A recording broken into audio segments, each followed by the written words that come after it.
கர்த்தருடைய நாமத்திற்கு ஸ்தோத்திரம். ஒவ்வொரு நாளும் கேட்பதன் மூலம் ஒரு வருடத்தில் பைபிள் வாசிப்பை முடிக்க இந்த சேனல் உதவுகிறது. Please subscribe and support us. இன்றைய வேத பகுதி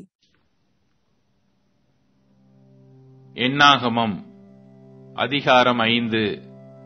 கர்த்தர் மோசேயை நோக்கி, குஷ்டரோகிகள் யாவரையும், பிரம்மியமுள்ளவர்கள் யாவரையும், சவத்தினால் தீட்டுப்பட்டவர்கள் யாவரையும் பாளையத்திலிருந்து விலக்கிவிட இஸ்ரவேல் புத்திரருக்கு கட்டளையிடு. ஆண் பிள்ளையானாலும் பெண் பிள்ளையானாலும் அப்படிப்பட்டவர்களை நீங்கள் விலக்கி, நான் வாசம் பண்ணுகிற தங்கள் பாளையங்களை அவர்கள் தீட்டுப்படுத்தாதபடிக்கு நீங்கள் அவர்களை பாளையத்திற்கு புறம்பாக்கிவிட கடவீர்கள் என்றார்.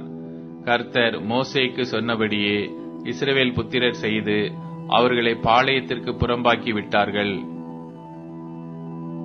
மேலும் கர்த்தர் மோசேயை நோக்கி, இஸ்ரவேல் புத்திரரோடே சொல்ல வேண்டியது என்னவென்றால், ஒரு புருஷன் ஆனாலும் ஸ்திரீயானாலும் கர்த்தருடைய கட்டளையை மீறி மனிதர் செய்யும் பாவங்களில் யாதொரு பாவத்தை செய்து குற்றவாளியானால் அவர்கள் தாங்கள் செய்த பாவத்தை அறிக்கையிட கடவர்கள். அப்படிப்பட்டவன் தான் செய்த குற்றத்தின் நிமித்தம் அபராதத்தின் முதலோடு 1/5 அதிகமாய் கூட்டி தான் குற்றம் செய்தவனுக்கு செலுத்த கடவன்.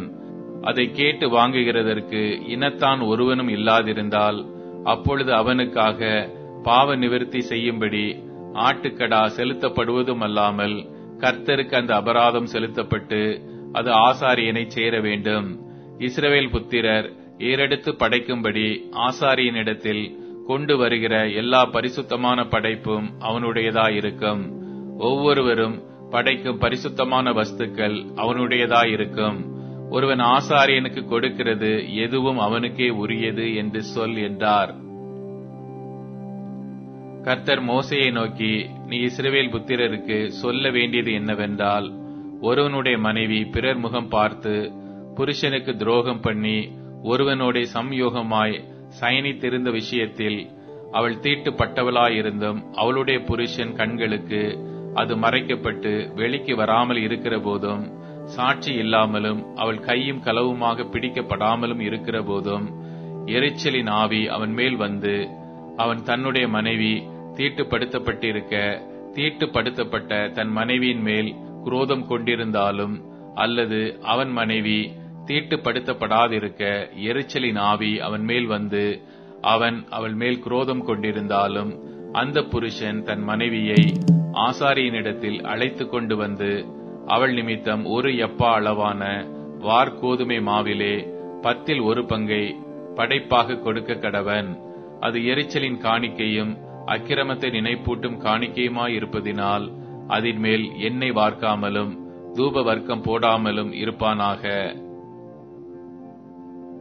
ஆசாரியன் அவளை சமீபத்தில் அழைத்து கர்த்தருடைய சந்நிதியில் நிறுத்தி ஒரு மண் பாண்டத்திலே பரிசுத்த ஜலம் வார்த்து வாசஸ்தலத்தின் தரையில் இருக்க புழுதியிலே கொஞ்சம் எடுத்து அந்த ஜலத்திலே போட்டு ஸ்திரீயை கர்த்தருடைய சந்நிதியில் நிறுத்தி அவள் முக்காட்டை நீக்கி எரிச்சலின் காணிக்கையாகிய நினைப்பூட்டுதலின் காணிக்கையை அவள் உள்ளங்கையிலே வைப்பானாக. சாப காரணமான கசப்பான ஜலம் ஆசாரியன் கையில் இருக்க வேண்டும். பின்பு ஆசாரியன் அவளை ஆணையிடுவித்து, ஒருவனும் உன்னோடே சயனியாமலும் உன் புருஷனுக்கு உட்பட்டிருக்கிற நீ தீட்டுப்படத்தக்கதாய் பிறர் முகம் பாராமலும் இருந்தால், சாப காரணமான இந்த கசப்பான ஜலத்தின் தோஷத்துக்கு நீங்களாயிருப்பாய். உன் புருஷனுக்கு உட்பட்டிருக்கிற நீ பிறர் முகம் பார்த்து உன் புருஷனோடே அன்றி அந்நியனோடே சம்யோகமாய் சயனித்து தீட்டுப்பட்டிருப்பாயானால், கர்த்தர் உன் இடுப்பு சூம்பவும் உன் வயிறு வீங்கவும் பண்ணி உன்னை உன் ஜனங்களுக்குள்ளே சாபமும் ஆணையிடும் குறியுமாக வைப்பாராக. சாப காரணமான இந்த ஜலம் உன் வயிறு வீங்கவும் இடுப்பு சூம்பவும் பண்ணும்படி உன் குடலுக்குள் பிரவேசிக்க கடவது என்கிற சாப வார்த்தையாலே ஸ்திரியை ஆணையிடுவித்து சொல்வானாக. அதற்கு அந்த ஸ்திரீ ஆமேன் ஆமேன் என்று சொல்ல கடவள். பின்பு ஆசாரியன் இந்த சாப வார்த்தைகளை ஒரு சீட்டில் எழுதி அவைகளை கசப்பான ஜலத்தினால் கழுவி போட்டு சாப காரணமான அந்த கசப்பான ஜலத்தை அவள் குடிக்கும்படி பண்ணுவான். அப்பொழுது சாப காரணமான அந்த ஜலம் அவளுக்குள் இறங்கி கசப்பாகும். பின்பு ஆசாரியன் எரிச்சலின் காணிக்கையை அந்த ஸ்திரீயின் கையிலிருந்து வாங்கி அதை கர்த்தருடைய சந்நிதியில் அசைவாட்டி பீடத்தின் மேல் செலுத்தி ஞாபக குறியாக அதிலே ஒரு கைப்பிடி நிறைய எடுத்து பீடத்தின் மேல் தகனித்து பின்பு ஸ்திரீக்கு அந்த ஜலத்தை குடிக்கும்படி கொடுக்க கடவன். அந்த ஜலத்தை குடிக்க செய்த பின்பு சம்பவிப்பதாவது, அவள் தீட்டுப்பட்டு தன் புருஷனுக்கு துரோகம் பண்ணியிருந்தால் சாப காரணமான அந்த ஜலம் அவளுக்குள் பிரவேசித்து கசப்புண்டானதினால் அவள் வயிறு வீங்கி அவள் இடுப்பு சூம்பும். இப்படியே அந்த ஸ்திரீ தன் ஜனங்களுக்குள்ளே சாபமாக இருப்பாள். அந்த ஸ்திரீ தீட்டுப்படாமல் சுத்தமாயிருந்தால் அவள் அதற்கு நீங்களாகி கற்பம் தரிக்கத்தக்கவளாயிருப்பாள். ஒரு ஸ்திரீ தன் புருஷனோடே அன்றி அந்நிய புருஷனோடே சேர்ந்து தீட்டுப்பட்டதினால் உண்டான எரிச்சலுக்கும் புருஷன் மேல் எரிச்சலின் ஆவி வருகிறதினால் அவன் தன் மனைவியின் மேல் அடைந்த சமசயத்துக்கும் அடுத்த பிரமாணம் இதுவே. அவன் கர்த்தருடைய சந்நிதியில் தன் மனைவியை நிறுத்துவானாக. ஆசாரியன் இந்த பிரமாணத்தின்படியெல்லாம் அவளுக்கு செய்ய கடவன். புருஷனானவன் அக்கிரமத்துக்கு நீங்களாயிருப்பான். அப்படிப்பட்ட ஸ்திரியோ தன் அக்கிரமத்தை சுமப்பாள் என்று சொல் என்றார்.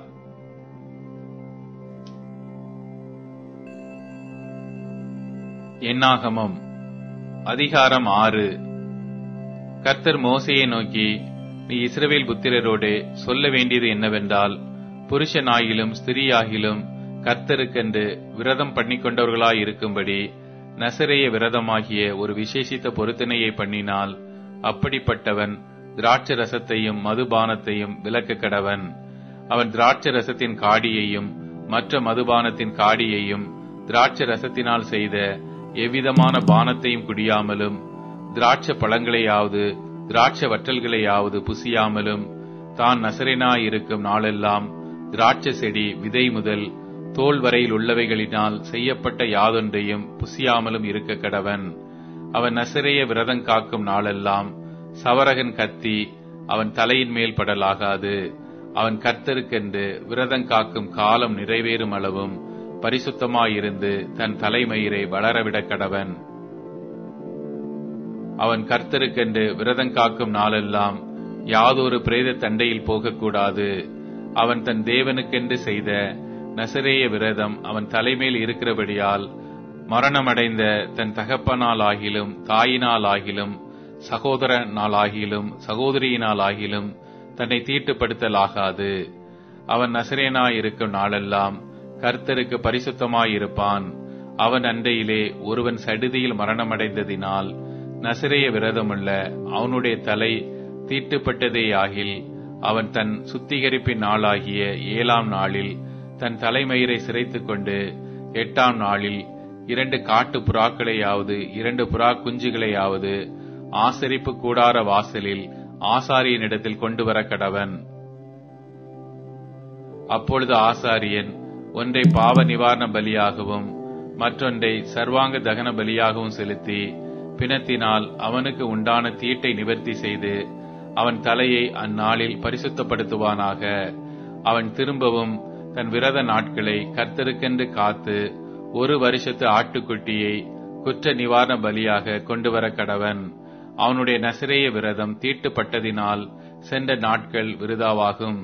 நசரேயனுக்குரிய பிரமாணமாவது, அவன் விரதம் காக்கும் நாட்கள் நிறைவேறின அன்றே அவன் ஆசரிப்பு கூடார வாசலிலே வந்து சர்வாங்க தகன பலியாக 1 வருஷத்து பழுதற்ற ஒரு ஆட்டுக்குட்டியையும் பாவ நிவாரண பலியாக 1 வருஷத்து பழுதற்ற ஒரு பெண்ணாட்டுக்குட்டியையும் சமாதான பலியாக பழுதற்ற ஒரு ஆட்டுக்கடாவையும் ஒரு கூடையில் எண்ணெயிலே பிசைந்த புளிப்பில்லாத மெல்லிய மாவினால் செய்த அதிரசங்களையும் எண்ணெய் தடவப்பட்ட புளிப்பில்லாத அடைகளையும் அவைகளுக்கு அடுத்த போஜன பலியையும் பான பலிகளையும் கர்த்தருக்கு தன் காணிக்கையாக செலுத்த கடவன். அவைகளை ஆசாரியன் கர்த்தருடைய சந்நிதியில் கொண்டு வந்து அவனுடைய பாவ நிவாரண பலியையும் அவனுடைய சர்வாங்க தகன பலியையும் செலுத்தி ஆட்டுக்கடாவை கூடையில் இருக்கும் புளிப்பில்லாத அப்பங்களோடும் கூட கர்த்தருக்கு சமாதான பலியாக செலுத்தி அவனுடைய போஜன பலியையும் பான பலியையும் படைப்பானாக.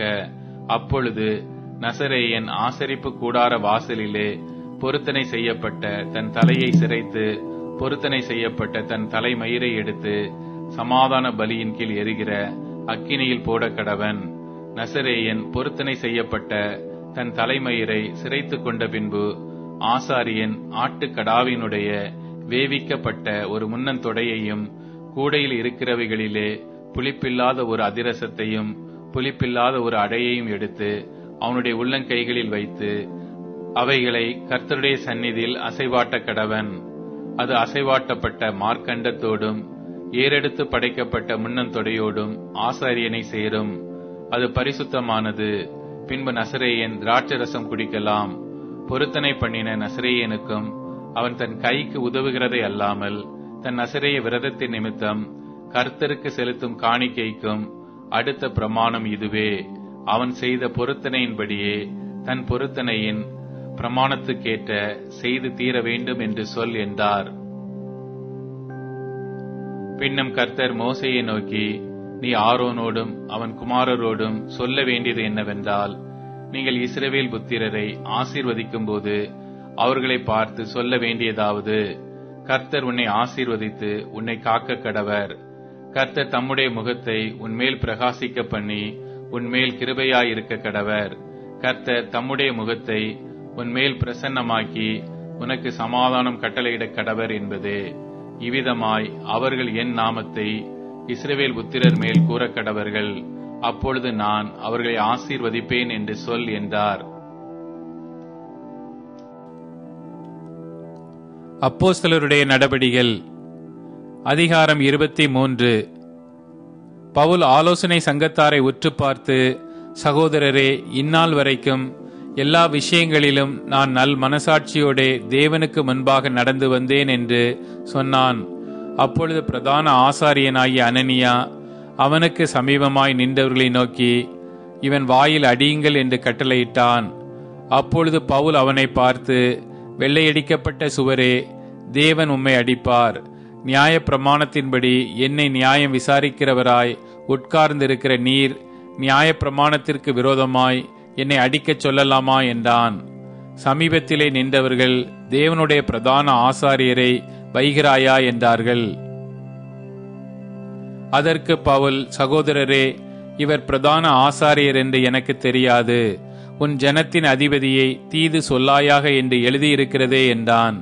பின்பு அவர்களில் சதுசேயர் ஒரு பங்கும் பரிசேயர் ஒரு பங்குமாய் இருக்கிறார்கள் என்று பவுல் அறிந்து, சகோதரரே, நான் பரிசேயனுடைய மகனுமாய் இருக்கிறேன் என்று சத்தமிட்டு சொன்னான். அவன் இப்படி சொன்னபோது பரிசேயருக்கும் சதுசேயருக்கும் வாக்குவாதம் உண்டாயிற்று. கூட்டம் இரண்டாக பிரிந்தது. எண்ணத்தினால் என்றால் சதுசேயர் உயிர்த்தெழுதல் இல்லை என்றும் தேவதூதனும் ஆவியும் இல்லை என்றும் சொல்லுகிறார்கள். பரிசேயரோ அவ்விரண்டும் ஒன்றென்று ஒப்புக்கொள்ளுகிறார்கள். ஆகையால் மிகுந்த கூக்குரல் உண்டாயிற்று. பரிசேய சமயத்தாரான வேத பாரகரில் சிலர் எழுந்து, இந்த மனுஷனிடத்தில் ஒரு பொல்லாங்கையும் காணோம்.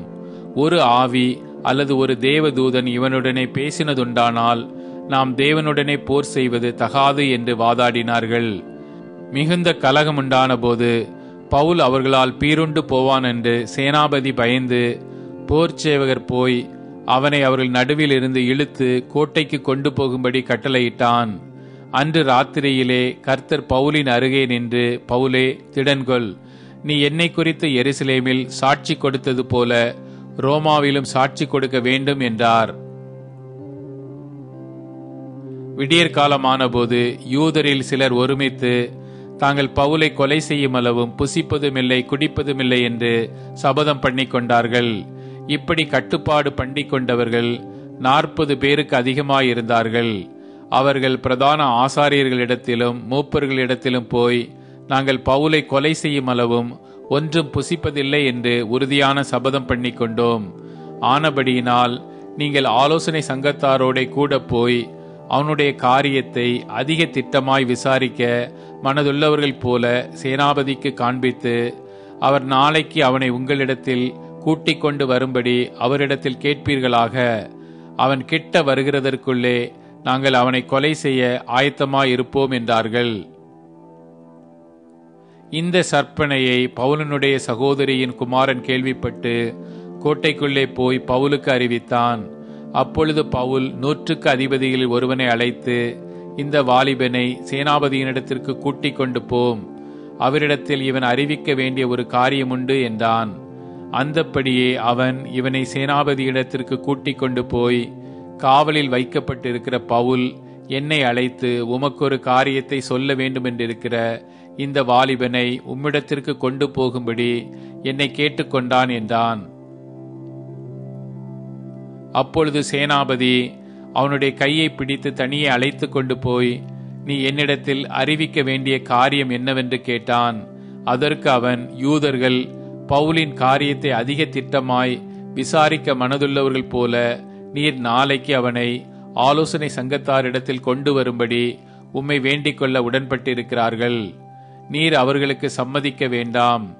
அவர்களில் 40 பேருக்கு அதிகமானவர்கள் அவனை கொலை செய்யும் அளவும் தாங்கள் புசிப்பதுமில்லை குடிப்பதுமில்லை என்று சபதம் பண்ணிக்கொண்டு அவனுக்கு பதிவிரிந்து உம்முடைய உத்தரவுக்காக இப்பொழுது காத்து கொண்டு ஆயத்தமாயிருக்கிறார்கள் என்றான். அப்பொழுது சேனாபதி, நீ இவைகளை எனக்கு அறிவித்ததாக ஒருவருக்கும் சொல்லாதே என்று கட்டளையிட்டு வாலிபனை அனுப்பிவிட்டான். பின்பு அவன் 100க்கு அதிபதிகள் 2 பேரை அழைத்து செசரியா பட்டணத்திற்கு போகும்படி 200 காலாட்களையும் 70 குதிரை வீரரையும் 200 ஈட்டிக்காரரையும் ராத்திரியில் 3ஆம் மணி வேளையிலே ஆயத்தம் பண்ணுங்கள் என்றும், பவுலை ஏற்றி தேசாதிபதியாகிய பேலிக்ஸிடத்திற்கு பத்திரமாய் கொண்டு போகும்படிக்கு குதிரைகளை ஆயத்தப்படுத்துங்கள் என்றும் சொன்னதுமன்றி ஒரு நிருபத்தையும் எழுதினான். அதன் விவரமாவது, கனம் பொருந்திய தேசாதிபதியாகிய பேலிக்ஸ் என்பவருக்கு கிளவுதியு லீசியா வாழ்த்துதல் சொல்லி அறிவிக்கிறது என்னவென்றால், இந்த மனுஷனை யூதர் பிடித்து கொலை செய்ய போகிற சமயத்தில் நான் போர் சேவகரோட கூட போய் இவன் ரோமன் என்று அறிந்து இவனை விடுவித்தேன். அவர்கள் இவன் மேல் சாட்டின குற்றத்தை நான் அறிய வேண்டுமென்று இவனை அவர்கள் ஆலோசனை சங்கத்துக்கு முன் கொண்டு போனேன். இவன் அவருடைய வேதத்திற்கடுத்த விஷயங்களை குறித்து குற்றம் சாட்டப்பட்டவன் என்று விளங்கினதே அல்லாமல் மரணத்துக்காவது விலங்குக்காவது ஏற்ற குற்றம் யாதொன்றும் இவனிடத்தில் இல்லை என்று கண்டறிந்தேன். யூதர்கள் இவனுக்கு விரோதமாய் சற்பனையான யோசனை செய்கிறார்கள் என்று எனக்கு தெரிய வந்தபோது உடனே இவனை உம்மிடத்திற்கு அனுப்பினேன்.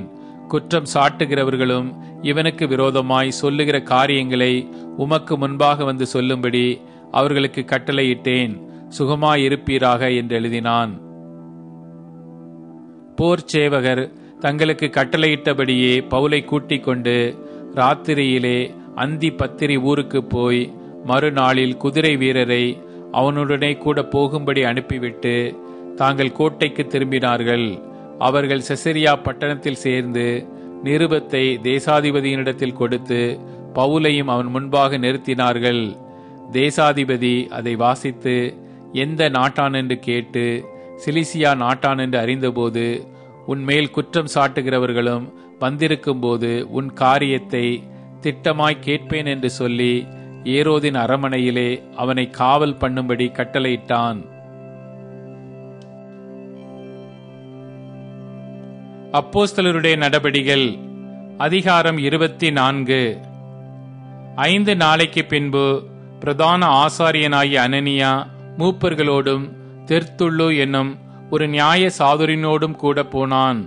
அவர்கள் பவுலுக்கு விரோதமாய் தேசாதிபதியினிடத்தில் பிராது பண்ணினார்கள். அவன் அழைக்கப்பட்ட போது தெர்த்துள்ளு குற்றம் சாட்டத் தொடங்கி, கனம் பொருந்தின பேலிக்ஸே, உம்மாலே நாங்கள் மிகுந்த சமாதான சௌக்கியத்தை அனுபவிக்கிறதையும் உம்முடைய பராமரிப்பினாலே இந்த தேசத்தாருக்கு சிறந்த நன்மைகள் நடக்கிறதையும் நாங்கள் எப்பொழுதும் எங்கும் மிகுந்த நன்றி அறிதலுடனே அங்கீகாரம் பண்ணுகிறோம். உம்மை நான் அநேக வார்த்தைகளிலே அலட்டாதபடிக்கு நாங்கள் சுருக்கமாய் சொல்வதை நீர் பொறுமையாய் கேட்க வேண்டும் என்று பிரார்த்திக்கிறேன். என்னவென்றால், இந்த மனுஷன் கொள்ளை நோயாகவும் பூச்சக்கரத்திலுள்ள சகல யூதர்களுக்குள்ளும் கலகம் எழுப்புகிறவனாகவும் நசரேயருடைய மத பேதத்துக்கு முதலாளியாகவும் இருக்கிறான் என்று கண்டறிந்தோம். இவன் தேவ ஆலயத்தையும் தீட்டுப்படுத்த பார்த்தான். நாங்களோ இவனை பிடித்து எங்கள் வேத பிரமாணத்தின்படியே நியாயம் தீர்க்க மனதாயிருந்தோம். அப்பொழுது சேனாபதியாகிய லீசியா வந்து மிகுந்த பலாத்காரமாய் இவனை எங்கள் கைகளிலிருந்து பறித்து கொண்டு போய், இவன் மேல் குற்றம் சாட்டுகிறவர்கள் உம்மிடத்தில் வரும்படி கட்டளையிட்டார். இவனிடத்தில் நீர் விசாரித்தால் நாங்கள் இவன் மேல் சாட்டுகிற குற்றங்கள் யாவையும் அறிந்து கொள்ளலாம் என்றான். யூதர்களும் அதற்கு இசைந்து இவைகள் யதார்த்தம்தான் என்றார்கள். பவுல் பேசும்படி தேசாதிபதி சைகை காட்டின போது அவன் உத்தரவாக, நீர் அநேக வருஷ காலமாய் இந்த தேசத்தாருக்கு நியாயாதிபதியாய் இருக்கிறீர் என்று அறிந்து நான் என் காரியங்களை குறித்து அதிக தைரியத்துடன் உத்தரவு சொல்லுகிறேன். நான் தொழுது கொள்ளும்படியாக எருசலேமுக்கு போனது முதல் இதுவரைக்கும் 12 நாள் மாத்திரம் ஆயிற்றென்று நீர் அறிந்து கொள்ளலாம். தேவ ஆலயத்திலே நான் ஒருவரிடத்திலாவது தர்க்கம் பண்ணினதையும் நான் ஜெப ஆலயங்களிலாகிலும் நகரத்திலாகிலும் ஜனங்களுக்குள்ளே கலகம் எழுப்பினதையும் இவர்கள் கண்டதில்லை. இப்பொழுது என் மேல் சாட்டுகிற குற்றங்களை இவர்கள் ரூபிக்கவும் மாட்டார்கள். உம்மிடத்தில் ஒன்றை ஒத்துக்கொள்ளுகிறேன். அதென்னவென்றால், இவர்கள் மத பேதம் என்று சொல்லுகிற மார்க்கத்தின்படியே எங்கள் முன்னோர்களின் தேவனுக்கு ஆராதனை செய்து நியாய பிரமாணத்திலேயும் தீர்க்க தரிசி புஸ்தகங்களிலேயும் எழுதியிருக்கிற எல்லாவற்றையும் நான் விசுவாசித்து நீதிமான்களும் அநீதிமான்களுமாகிய மரித்தோர் உயிர்த்தெழுந்திருப்பது உண்டென்று இவர்கள் தேவனிடத்தில் நம்பிக்கை கொண்டிருக்கிறது போல நானும் நம்பிக்கை கொண்டிருக்கிறேன். இதனால் நான் தேவனுக்கும் மனுஷருக்கும் முன்பாக எப்பொழுதும் குற்றமற்ற மனசாட்சியை உடையவனாயிருக்க பிரயாசப்படுகிறேன். அநேக வருஷங்களுக்கு பின்பு நான் என் ஜனத்தாருக்கு தர்ம பணத்தை ஒப்புவிக்கவும் காணிக்கைகளை செலுத்தவும் வந்தேன். அப்பொழுது கூட்டம் இல்லாமலும் அமளி இல்லாமலும் ஆலயத்திலே சுத்திகரித்து கொண்டவனாயிருக்கையில் ஆசியா நாட்டாரான சில யூதர்கள் என்னை கண்டார்கள். அவர்களுக்கு என் பேரில் விரோதமான காரியம் ஏதாகிலும் உண்டாயிருந்தால் அவர்களே இங்கே வந்து உமக்கு முன்பாக குற்றம் சாட்டட்டும்.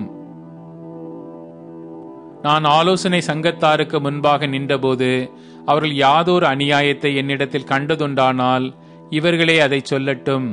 நான் அவர்களுக்குள்ளே நின்றபோது மரித்தோர் உயிர்த்தெழும்புதலை குறித்து இன்று உங்களாலே நியாயம் தீர்க்கப்படுகிறேன் என்று நான் சொன்ன ஒரு சொல்லி நிமித்தமே அன்றி வேறொன்றி நிமித்தமும் குற்றம் காணப்படவில்லை என்றான். இந்த மார்க்கத்தின் விஷயங்களை விவரமாய் அறிந்திருந்த பேலிக்ஸ் இவைகளை கேட்டபொழுது, சேனாபதியாகிய லீசியா வரும்போது உங்கள் காரியங்களை திட்டமாய் விசாரிப்பேன் என்று சொல்லி பவுலை காவல் பண்ணவும் கண்டிப்பில்லாமல் நடத்தவும் அவனுக்கு ஊழியம் செய்கிறதற்கும் அவனை கண்டு கொள்ளுகிறதற்கும் வருகிற அவனுடைய மனுஷர்களில் ஒருவரையும் தடை செய்யாதிருக்கவும் 100க்கு அதிபதியானவனுக்கு கட்டளையிட்டு அவைகளை காத்திருக்கும்படி செய்தான். சில நாளைக்கு பின்பு பேலிக்ஸ் யூத ஸ்திரியாகிய தன் மனைவி துருசில்லாளுடனே வந்து பவுலை அழைப்பித்து கிறிஸ்துவை பற்றும் விசுவாசத்தை குறித்து அவன் சொல்ல கேட்டான். அவன் நீதியையும் இச்சை அடக்கத்தையும் இனிவரும் நியாய தீர்ப்பையும் குறித்து பேசுகையில் பேலிக்ஸ் பயமடைந்து, இப்பொழுது நீ போகலாம், எனக்கு சமயமான போது உன்னை அழைப்பிப்பேன் என்றான். மேலும் அவன் பவுலை விடுதலை பண்ணும்படி தனக்கு அவன் பணம் கொடுப்பான் என்று நம்பிக்கை உள்ளவனாயிருந்தான். அது நிமித்தம் அவன் அநேகந்தரம் அவனை அழைத்து அவனுடனே பேசினான். 2 வருஷம் சென்ற பின்பு பேலிக்ஸ் என்பவனுக்கு பதிலாய் பொர்க்கியு பெஸ்து தேசாதிபதியாக வந்தான். அப்பொழுது பேலிக்ஸ் யூதருக்கு தயவு செய்ய மனதாய் பவுலை காவலில் வைத்து விட்டு போனான். சங்கீதம் அதிகாரம் 62. தேவனையே நோக்கி என் ஆத்துமா அமர்ந்திருக்கிறது, அவரால் என் இரட்சிப்பு வரும். அவரே என் கண்மலையும் என் இரட்சிப்பும் என் உயர்ந்த அடைக்கலமுமானவர். நான் அதிகமாய் அசைக்கப்படுவதில்லை. நீங்கள் எதுவரைக்கும் ஒரு மனுஷனுக்கு தீங்கு செய்ய நினைப்பீர்கள்? நீங்கள் அனைவரும் சங்கரிக்கப்படுவீர்கள். சாய்ந்த மதிலுக்கும் இடிந்த சுவருக்கும் ஒப்பாவீர்கள். அவனுடைய மேன்மையிலிருந்து அவனை தள்ளும்படிக்கே அவர்கள் ஆலோசனை பண்ணி அபத்தம் பேச விரும்புகிறார்கள். தங்கள் வாயினால் ஆசீர்வதித்து தங்கள் உள்ளத்தில் சபிக்கிறார்கள். சேலா. என் ஆத்துமாவே, தேவனையே நோக்கி அமர்ந்திரு. நான் நம்புகிறது அவராலே வரும். அவரே என் கண்மலையும் என் இரட்சிப்பும் என் உயர்ந்த அடைக்கலமுமானவர். நான் அசைக்கப்படுவதில்லை. என் இரட்சிப்பும் என் மகிமையும் தேவனிடத்தில் இருக்கிறது. பலனான என் கண்மலையும் என் அடைக்கலமும் தேவனுக்குள் இருக்கிறது. ஜனங்களே, எக்காலத்திலும் அவரை நம்புங்கள். அவர் சமூகத்தில் உங்கள் இருதயத்தை ஊற்றிவிடுங்கள். தேவன் நமக்கு அடைக்கலமாயிருக்கிறார். சேலா. கீழ் மக்கள் மாயையும் மேன்மக்கள் பொய்யுமாமே. தராசிலே வைக்கப்பட்டால் அவர்கள் எல்லாரும் மாயையிலும் லேசானவர்கள்.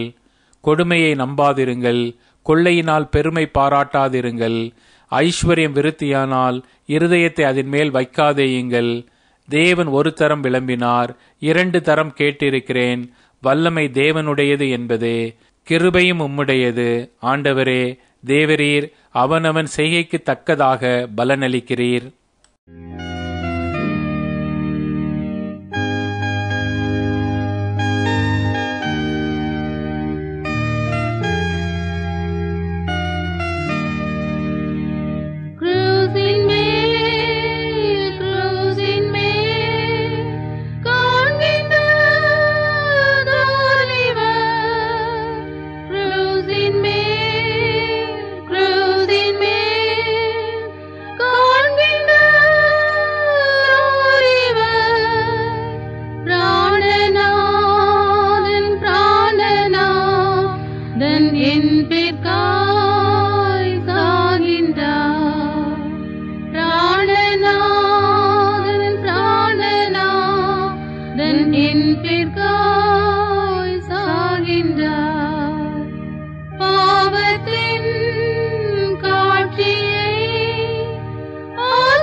இப்போது டியூன் ஸ்பாட்டிஃபை, அமேசான் மியூசிக் மற்றும் யூடியூப் மியூசிக் ஆகியவற்றில் நமது பைபிள் 365 சேனல் கிடைக்கிறது.